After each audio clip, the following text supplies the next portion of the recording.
سبح اسم ربك الأعلى الذي خلق فسوى والذي قدر فهدى والذي أخرج المرعى فجعله غثاء أحوى سنقرئك فلا تنسى إلا ما شاء الله إنه يعلم الجهر وما يخفى ونيسرك لليسرى فذكر إن نفعت الذكرى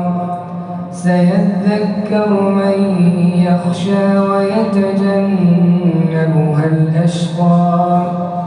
الذي يصلى النار الكبرى ثم لا يموت فيها ولا يحيا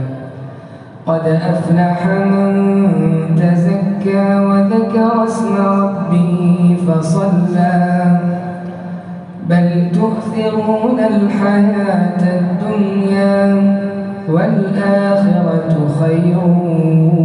وأبقى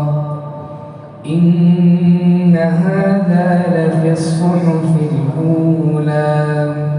صحف إبراهيم وموسى.